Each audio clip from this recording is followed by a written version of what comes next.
Welcome to Adam Does Movies Live Saturday. It's very uncommon. It's quite wild what's happening over here at the Olinger household. We're doing a Saturday live because last night I had the privilege to take my daughter, went with my buddy Matt, fan of the show actually. It's how we became buddies. He's in South Carolina as well. We went to Taylor Swift's Eras concert movie extravaganza. And let me tell you, it was a night. It was a night to remember. So a night we'll never forget or something. Here's the deal. I like Taylor Swift. I celebrate her catalog, of course. Anybody that knows me knows I'm big into the pop princess scene. I like to pair a Kesha with a Megadeth. I like to pair a Britney Spears with a Billy Talent. It's just how I roll, okay? I like emo music. Jimmy Eat World is one of my favorite bands of all time. So I walk a lot of different lines. I think variety is the spice of life. We have one venture here on Earth. Let's make the most of it, which means dabbling in a lot of different music genres. All right, trying to save face here, trying to save my manhood. I went to the movie. I had a good time. Theater was packed, full of raging teenage girls, loving Taylor, going off. My daughter, who's 14, was bawling unconditionally with her admiration of Taylor Swift, who up until that point, I thought Olivia was like, yeah, she's cool. I mean, I never really got the sense that she was that all in, but I think just the experience on the big screen really takes you there into the concert. It was a good time. It was an experience for sure. It's not often you get those types of movies where it's almost like transcends you. I remember a few different ones I've talked about on the show where I went to a football movie and it was full of college students, football players. And so every time someone was hit, these guys would be yelling and cheering on. I remember Batman Returns, seeing that as a kid in theaters, and what an amazing event it was. And so here we are with a Taylor Swift movie concert. Was not expecting that, but yeah, it was a good time. We got a good show. I'm not sure, we'll see how long it goes. The movie got done late. I come home. Connor, my 11-year-old's in my bed, and he and my wife are watching the new Goosebumps series on Hulu or Disney Plus, maybe both. Disney owns everything, so it's all kind of redundant at this point. They watch that till like midnight. I go to bed, and not a couple hours later, Connor is just staring over me as I'm sleeping soundly. I wake up to him, Dad. I go, what, Connor? What do you want? He can't sleep. I can't sleep. Okay, piss off. What do you want me to do? You're 11. He goes back to bed. Hour later, Dad, he's over me again. Oh my God. He's scared of Goosebumps, the TV series. I didn't see the new one. I don't know. I don't know how good it is or how scary it is or whatever. Justin Long's in the thing. So I go, fine, if you're scared, just come into bed. So he lays between us. At this point, it's 4 a.m. No one has slept more than an hour straight. It's been miserable. So long story short, I'm tired as shit, but we're doing it. We're doing it. And I'm doing this for you guys. So if you would kindly do something for me, super chats are always appreciated. I know this is unconventional. It's a Friday night, but if you have a super chat to throw my way, It's the lifeblood. It's the force of this show that drives me doing these live streams. So I appreciate it. Let's get into some of the movie news after I do a little housekeeping. So as I stated, I saw the Taylor Swift Eras Tour. I have my review up, just posted it like an hour or two back. You can watch that. There was a Karen in the crowd. It got a little ugly. I had to tell someone to get off her phone. She did not want to. It was a mess. We're going to be talking about the new news that Best Buy is getting rid of DVDs and Blu-rays. The final nail is going into the proverbial coffin. Movie news will be the last thing we talk about. And I want to give a shout out. We have an upcoming episode. A new roast is coming this week. Thanks to Jan Rose. She became a Mithril member over on patreon.com/AdamDoesMovies. Appreciate the support there as well. She's requested a roast. She had a couple ideas. We went back and forth, but we landed on Doctor Strange 2, Multiverse of Madness. A movie that I don't outright hate. I thought it was a disappointment for sure. A watchable hot mess is, I think, where I land on that.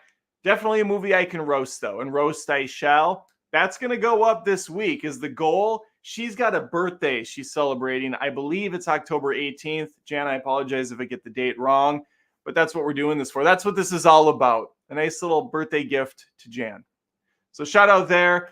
Shout out also to YouTube for the copyright claims. They've been constantly giving my video, my Twilight roast, just a beautiful 21-minute roast of a shitty film. I went through and broke it all down. I used clips to accentuate my point. It's transcending the film. It's a completely different thing, but the copyright claims don't see it that way. They're seeing, hey, this is a substitute for the movie. You basically just put the whole movie on YouTube, which I call bullshit on. I call poppycock on that. I'm roasting it. I'm taking 3-second clips. If you don't know the process of which it takes to get a copyright flag, let me break it down really quickly for you. If you put any kind of content in your review or YouTube video, there's bots constantly scouring the videos for anything that they can latch onto, a keyword, some footage, and then they will hit you with a notice. It'll say, hey, this video has been marked. It's got a scarlet letter. It's not going to be shown to some people, depending on which country they're in, based on the copyright claim. You also won't make revenue from this video. Now, you can, what's it called? Basically debunk it. That's not the word I want to use. You can fight it. You can fight the claim and submit a thing that says, hey, I beg to differ. This is under fair use, bro. There is then a 30-day waiting period for the third party that made the claim. Well, I mean, a bot made it, but they're going to look over it. They're going to say, nope, this still stands. This is still good. At that point, if they don't release the claim, you're still not making any money, which, as anybody who's on YouTube knows, most of your revenue comes within the first 24 hours. And you have to fight it again or pull it down. I chose to fight. So now we are once again waiting for the restrictions to be pulled. Now, if they come back a second time and say, this is absolutely copyright infringement, my channel gets a strike. 3 strikes on YouTube and you are out. So if I get a channel strike, that really sucks. I haven't had one for 7 years on the channel. And the only way to get rid of a strike is to wait. I think it's either 3 months or 6 months and it goes away. But you also lose features. If you have 1 strike, you might lose custom thumbnails. You have 2 strikes, you lose live stream, you lose other things. I'm not sure. I can't remember exactly what they are because it's been so long, but it sucks. It sucks. Last thing I want to say about it on the Twilight thing, when you upload the video, YouTube will let you know pretty much right away. They'll go through the video and they'll say, oh, we found issues. And they'll tell you the timestamp and they'll say, figure it out. So what I do is I pulled the video down because I didn't make it live. I cut out the part, I re-upload. Well, it doesn't give you all of it at once. It only gives you chronologically as it's going through. So, oh, I took care of minute mark 1, but look there's something at minute mark 1 minute and 27 seconds. Now I have to fix that one. Wash, rinse, repeat. We're on the 8th upload, folks. This was the 8th attempt, and YouTube said, we're good. We're good now. And so I was like, all right, well, I'll make it live. And then within 24 hours, bam, I get hit with another one. It blows ass. That's all I have to say about it. Last thing on the kind of housekeeping front, there will be a new podcast this Monday. It'll be premiered on YouTube. I do a watch along at noon. If you want to check it out early, you can follow me, subscribe, whatever, on Spotify, Apple Podcasts, podcasts of your choosing, Amazon, Google. The Adam Does Movies podcast is on all of them. And these live streams, I end up putting up there as well now, usually a day or two later. And they always go up in the morning around 8 in the morning. Look for that Monday. Okay, I think that's it. Let's get into the first piece of news. We talked about it already. Taylor Swift. This Deadline article heading is amazingly terrible. This is nothing. It's complete SEO Google based. Let me try to read it. Taylor Swift Eras Tour sees near record opening day for October with 39M, short for million, semicolon, 3-day now 90M dash 109 million, semicolon. She never goes out of style with A+ cinema score dash box office update. What the fuck? We're not even making headlines anymore. Now we're just jamming keywords in. This is disgusting. Deadline, you should be ashamed. Absolutely disgusting. Let's read about this. Let's unpack. Okay, Taylor Swift Eras Tour would be a roller coaster ride, and well, here it is. Friday now looks to be settling at an estimated 37.8 million. That's according to industry estimates this morning. AMC is calling Friday the Eras Tour at 39 million. That's the second biggest opening day of October, right behind the Joker's 39.3 million, or M, if you were, back in 2019. Let There Be Garbage, the Venom sequel, made 37.4. They're estimating the 3-day to be between 90 million and 109 million, folks. This movie, Taylor Swift, might be on track to get Barbie numbers. Over $1 billion. She might track Avatar numbers. It's all going to depend on the legs that this thing has. I mentioned this in my review. Let me get off of this view because we don't need this article anymore. It's kind of trash, to be honest with you. I mentioned this in my review.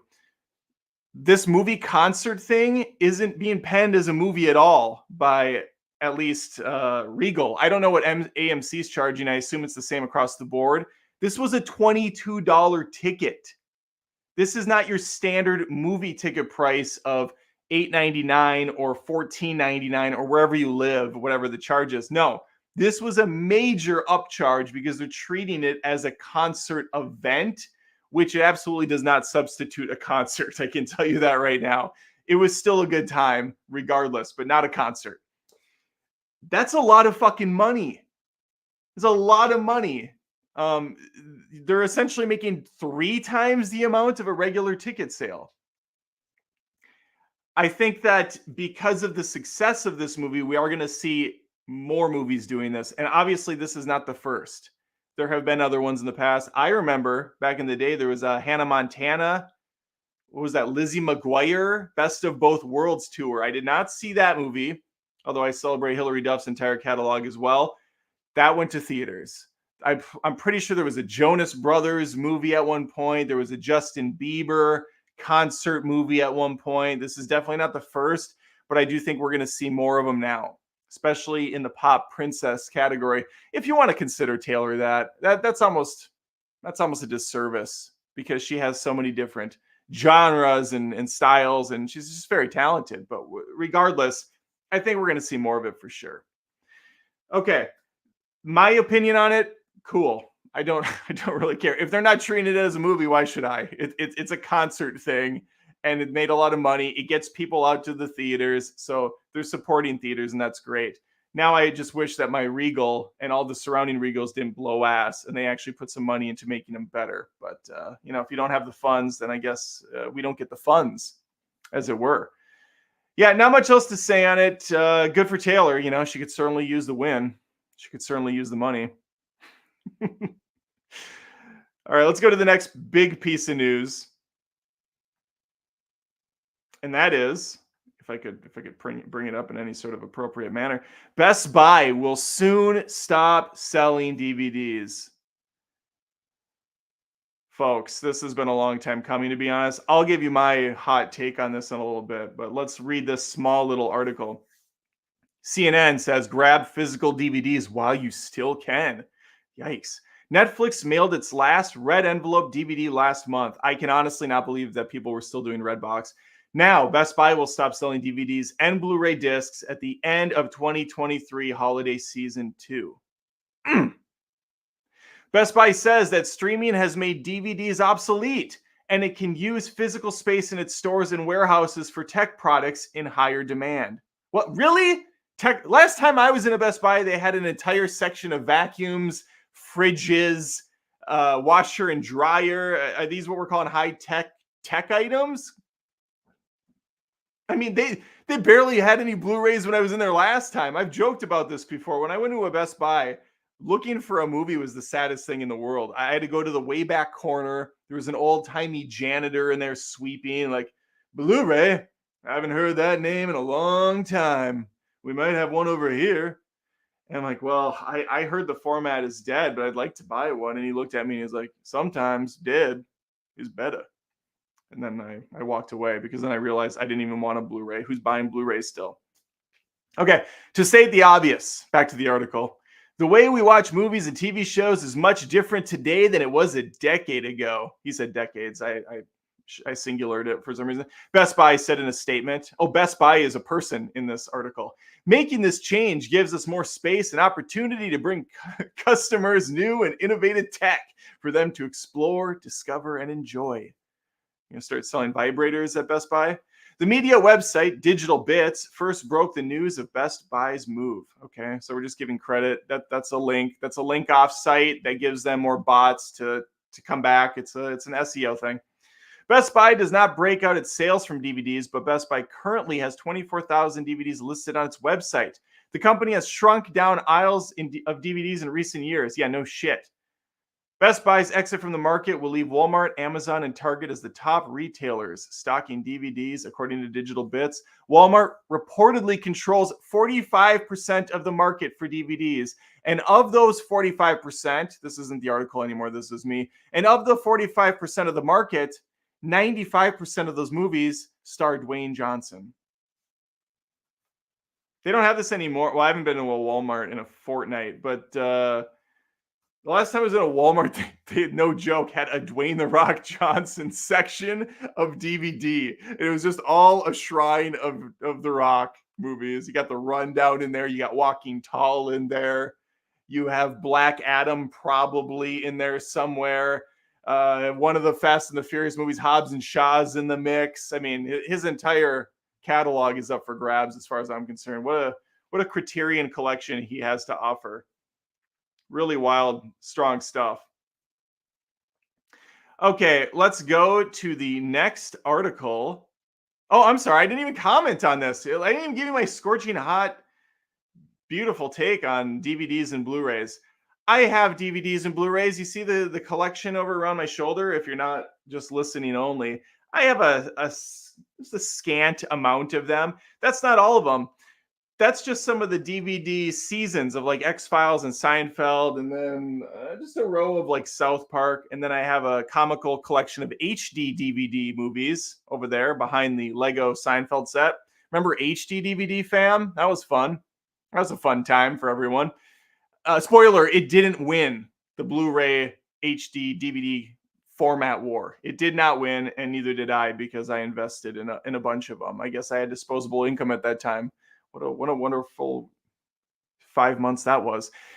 In the closet that you can't see, that I'm pointing to off camera, is a much larger collection of DVDs. I don't have anything that you would see on your typical like movie critic YouTube channel where they do their unboxing, or they have their haul from Walmart and they have eight fucking thousand DVDs that they just shower themselves with. I'm not that kind of person. I understand the appeal. I understand the collection angle of it, but it's not for me.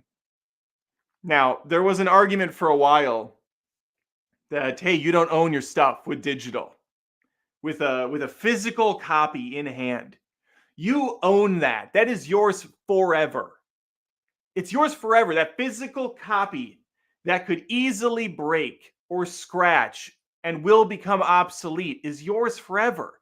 Just look at my huge collection of VHS movies that definitely hold up. Just look at my collection of Laserdisc that definitely hold up. Just look at my collection of DVD that definitely hold up. Look at my collection of Blu-ray that hold up. I've bought in all these fucking movies 8 times over, but man, they're mine. They're mine to have stacked all over the place as some sort of a sad shrine to old things that I don't want to put into my VCR or DVD player or Blu-ray player. I get that they're yours. But so fucking what? I'm for convenience. Yes, the big argument for a long time also was the quality. With a 4K Blu-ray, you are unmatched. Streaming is not pulling down a consistent 4K stream with beautiful sound, and that's true. That's very true. However, I'm willing to offset the difference as a fan of movies and beautiful looking graphics and visuals and sound. I'm willing to offset that for the convenience of not having to go into my closet or the shelf, pick up the disc, put it into the player, fumble through the menus, sometimes sit through the bullshit connecting to the internet to pull me down a fresh movie trailer that I don't care to watch because I already saw it on YouTube 18 months ago, and finally get the movie going at the point I've already second guessed myself as to whether or not I even want to watch it anymore.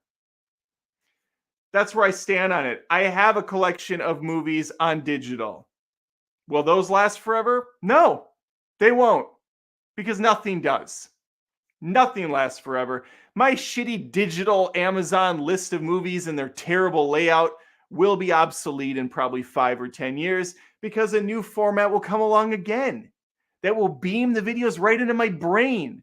Who knows what will happen? Or they'll have a super digital release collection that you have to pay a premium for and your other videos won't work, or you'll have to upgrade them, but you'll get access to some digital catalog where you can store them, and it'll be all sorts of wackadoo crap.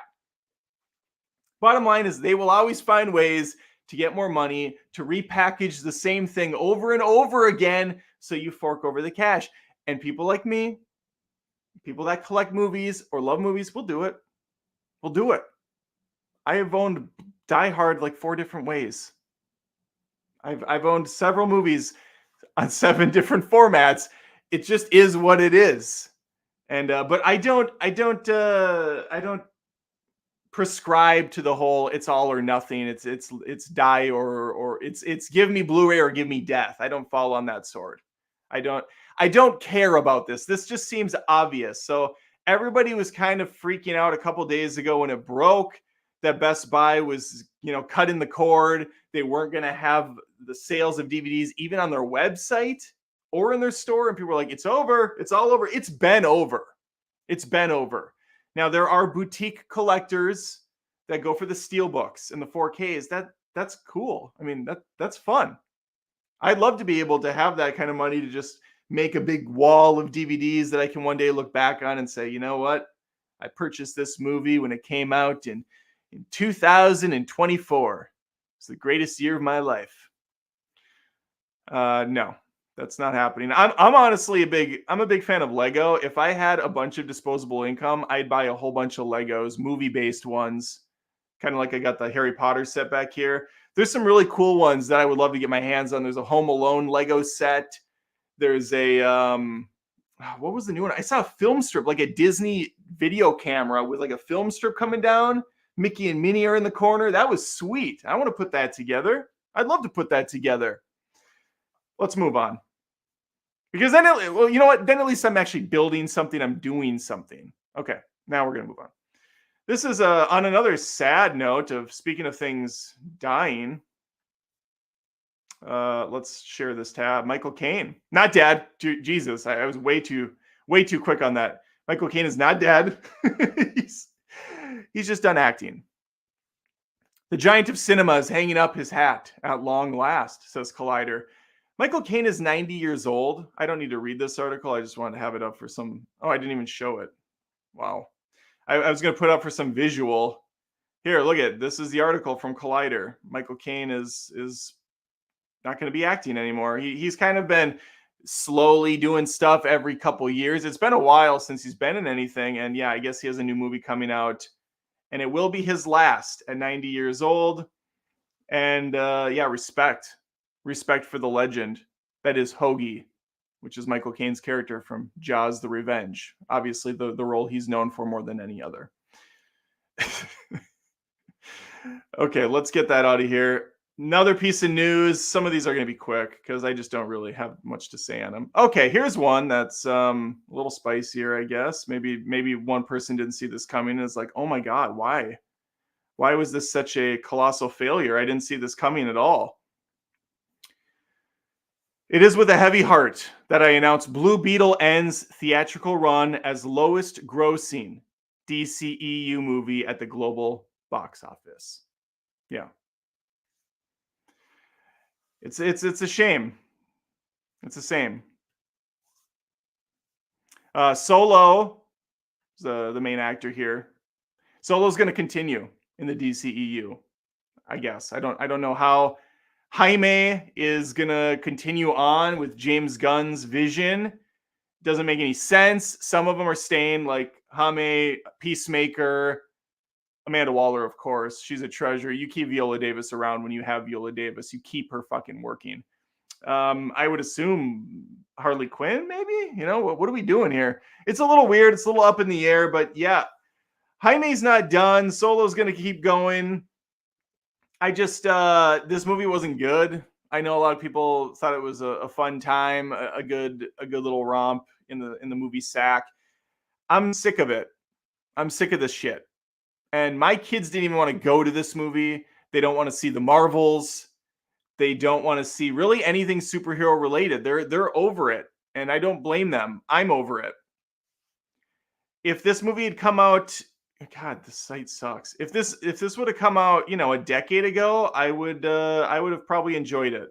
But it's so played out and so formulaic. I just can't do it anymore.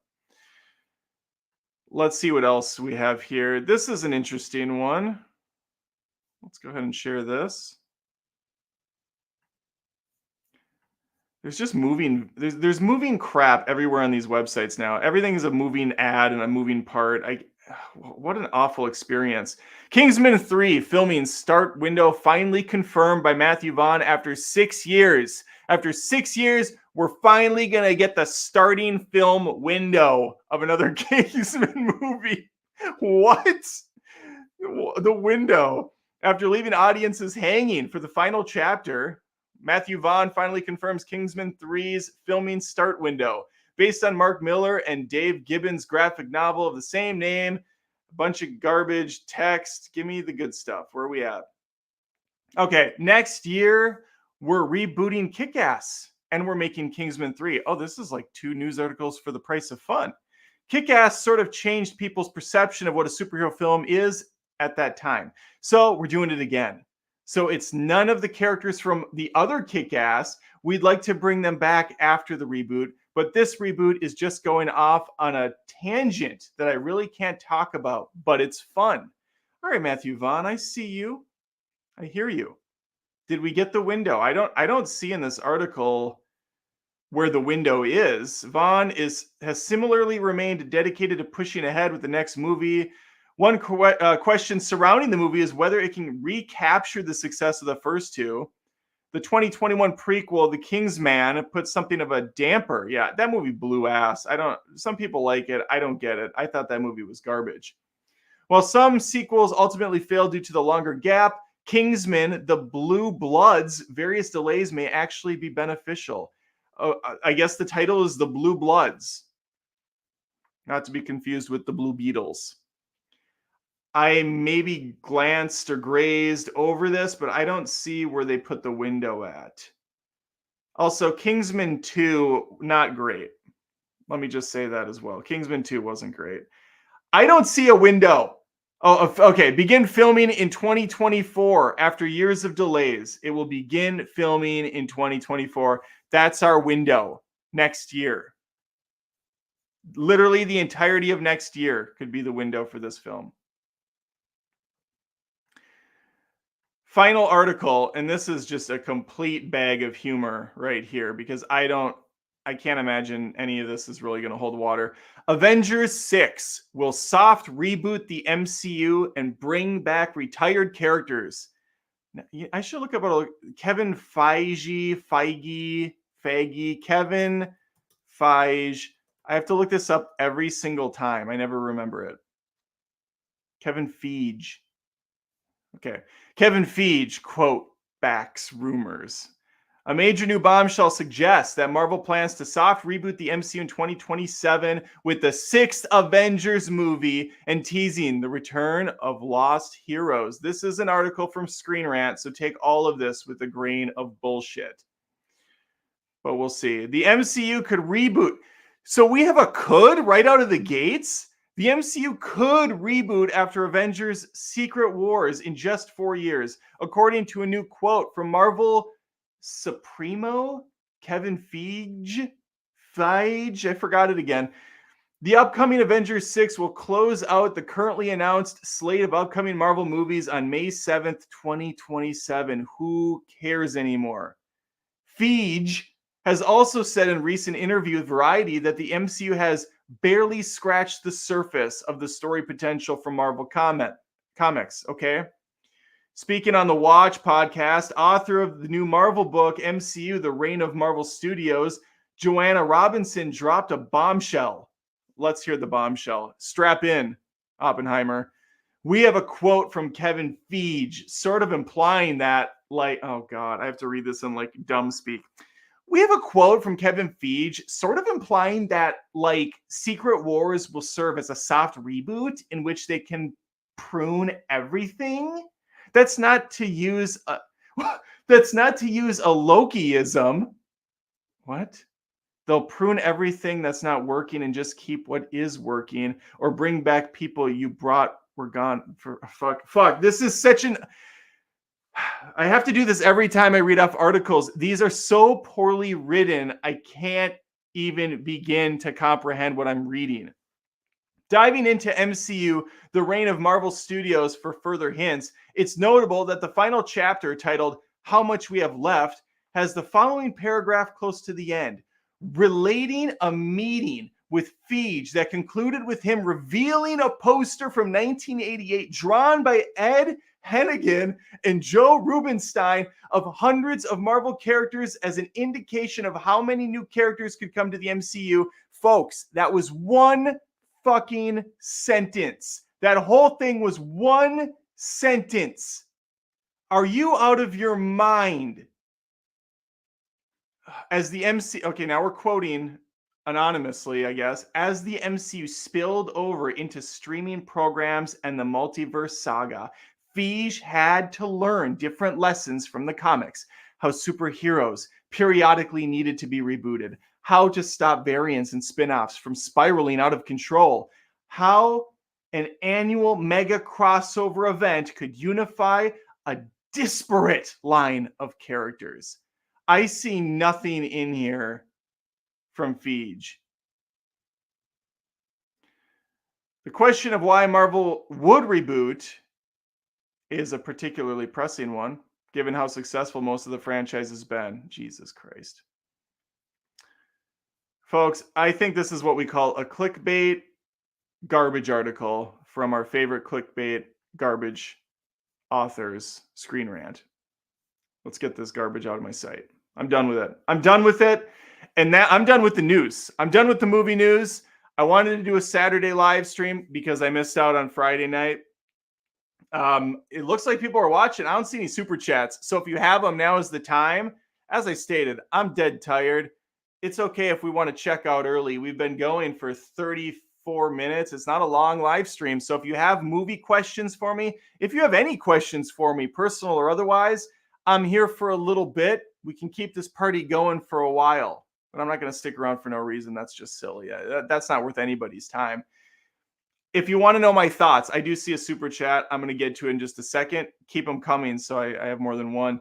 If you want to know my thoughts on the MCU, it's simple. I'm burnt out. I think most people are burnt out on the MCU. Disney and Marvel, they had a great thing, and that great thing ended at Endgame. We've had an occasional decent film that's come and gone. I know a lot of people like Spider-Man, Far From Whatever, Home Alone, Spider-Man. It was good. It was a good one-time watch for me. I don't want to think about it again. Otherwise, they've been just a string of kind of mediocre multiverse bullshit, and I just couldn't care less about any of it. And that goes with DCEU or DCU or whatever it's going to be branded. I do think James Gunn will get things right, but I also don't know how much I'm going to be interested when it comes out. When Superman hits the big screen, I don't know if I'll really be there. Well, I will. If I'm doing a movie review show, I will be there. But I don't know how much I'm going to enjoy being there, is what I'm saying. So soft rebooting, it makes sense. They haven't released the X-Men yet. We had a really crappy cameo from Professor Xavier in Doctor Strange 2. I think he's the only X-Men that's shown up. We have Deadpool 3 coming out. That's obviously going to have Hugh Jackman as Wolverine. This is probably going to be a final curtain call for all of the original X-Men. My guess, and if I was a gambling man, which I'm not because I'm terrible at gambling, I would bet the house. I would put it all that Kevin Feige and the MCU soft reboots with the X-Men after 2027. We're going to get a whole new slate of X-Men characters. We'll have a new Wolverine, a new Professor X, the whole gambit will be redone anew. Let's read the one super chat.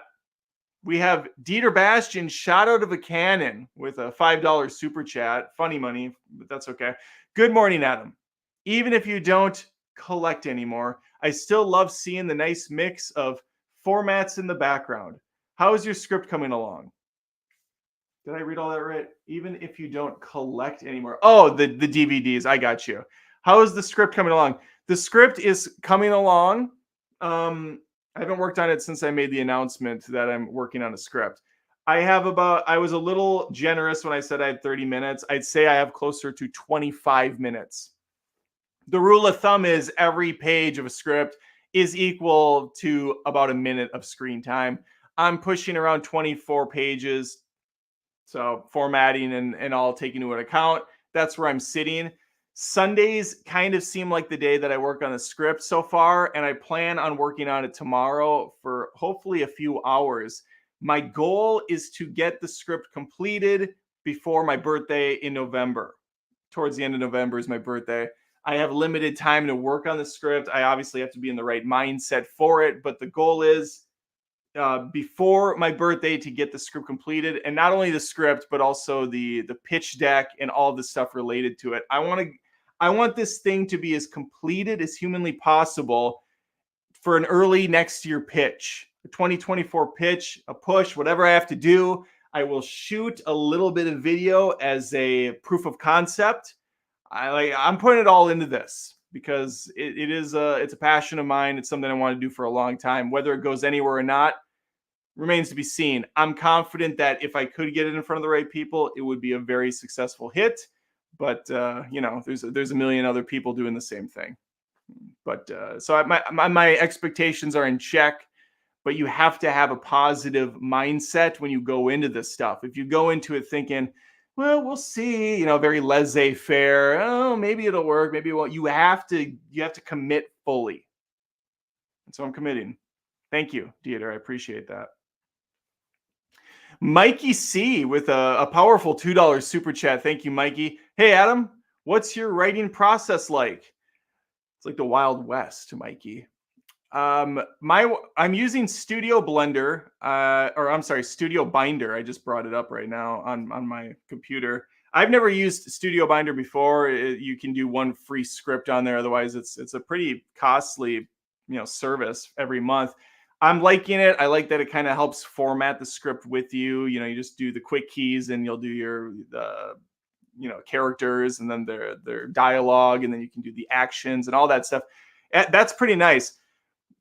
So the movie I'm working on, I'm not going to get into it all right now, but I've had this idea and I've actually to a lesser extent made this in the past, and I wanted to bring it back. So I've had this idea since I was in like high school, and it's been rummaging around in my head for many, many years. And I always have like little ideas with it. And every single year that goes by, I think I should make this, or I should, somehow tell someone about this. And so I just said, screw it, I'm going all in. And so when I do sit down, I like to be at a coffee shop, like to get a overpriced coffee. I got the laptop on the desk, and I just get lost in it. I start writing out the scenes. I already pre-made all the characters as far as so like in the story, let's say I have 20 characters. I already have their bios all done, their names, the description of the character, and so then I can reference them on that reference sheet when I'm writing. I say, okay, yep, this was so and so. This was Lance. Lance is a douchebag. Let's get that in there. And then from there, I just kind of organically let it flow. I have already the beginning, middle, and end framework in mind. So now it's just kind of getting those acts to line up properly. Right now, I'm jumping into Act 2 at the 25-minute mark, which seems a little premature, but we'll see how it goes. I don't want to stunt myself or pigeonhole myself by saying like, okay, this concretely has to be 30 minutes for Act 1. Act 2 needs to be 30 minutes. I'm just letting it flow, and we'll see how it goes. And when it's all done, I can step back and say, okay, well, I have 75 minutes worth of a movie here. I would like to punch it up more. And that's when you, I think, have a lot of fun. I have written amateur scripts when I was younger. I made a series of, short movies and stuff with my buddies, and those were all scripted out. That process went remarkably faster than it's going this time around. Now that I have kids, a wife, a job, a YouTube channel, it's taking much longer, but I'm really, again, trying to dive into it and do it right and make sure every line has some sort of impact, or it leads the story in an interesting direction and things aren't just filled in. Unrelated, but I just watched Strays 2 nights ago. That movie was fucking trash. I was on Hack the Movies, and Tony said it was funny. It was free on Peacock. I couldn't even get through that movie. It was awful. Did not get any inspiration from that. Thanks again, Mikey. I appreciate that. Jan, speak of the birthday girl, $5 super chat from Jan Rose. Thank you, Jan. I gave you a shout out at the beginning of this video, so definitely play back the tape. I just got here. Best Buy kills DVD. I don't know even what day it is anymore. How's the weekend going for you and the fam? Thank you, Jan. It's going well. Yeah, Best Buy, to really quickly reiterate, is no longer going to be selling DVDs and Blu-rays, both in their store and online. But yeah, again, is this shocking? I'm honestly shocked that people are still buying DVDs and Blu-rays, that they would even need to come out and make this a thing. Fam's doing well. Weekend has been, whatever. We kind of had to recover from the late night Taylor Swift concert, and then my son, for some reason, getting scared of the Goosebumps TV show and waking us throughout the day, and it was miserable. It was miserable. I don't think I got more than 2 hours of sleep, so I'm running on fumes right now. I'm running on empty. Tomorrow, I plan on getting a decent amount of stuff done for the channel, including watching Doctor Strange 2, taking diligent notes for the roast. That's going to be fun. So look, I'm hoping I'm on track to get the roast done on time. And then I plan on writing the script as well in the afternoon. There is a Pokemon community event on Pokemon Go. That might be something that dips into my time. It depends on if my kids are interested in doing it or not. If they're not interested in going out on the community event, I'll walk away from it. No big deal. I already have the Pokemon anyways. It's not going to hurt my decks. Outside of that, yeah, I don't know. Everything's been good. Everything's been chill. There's no pool update. I know that we had a pool thing. I did not do the pool watch because nothing's happened again. That pool's lying dormant. I don't know if we ran out of funds over there or what the fuck's going on, but I'm not using my porch. I know that. Porch is MIA. Jan Rose with another super chat, $2. Thank you. Thank you so much for the birthday shout out, she says. Exclamation mark. Very happy. Thank you for supporting the channel. Thank you all for the support and the super chats. Again, it's what keeps this thing going. And yeah, anyway, I don't think I can say much later. I'm pretty tired, so let's end it there. this was kind of an impromptu last minute Saturday stream anyways. I didn't really expect much from it, but I thought I didn't do one Friday night. Let's get one more in the bag. Let's get it in the can so I get 2 a week at least. All right. I will see you soon. Monday podcast coming out. I don't expect anything will come out tomorrow. Maybe a short. Got to get those YouTube shorts going every day because that's what actually brings in new subscribers. And yeah, thank you guys very much. And I will see you very soon. Take care.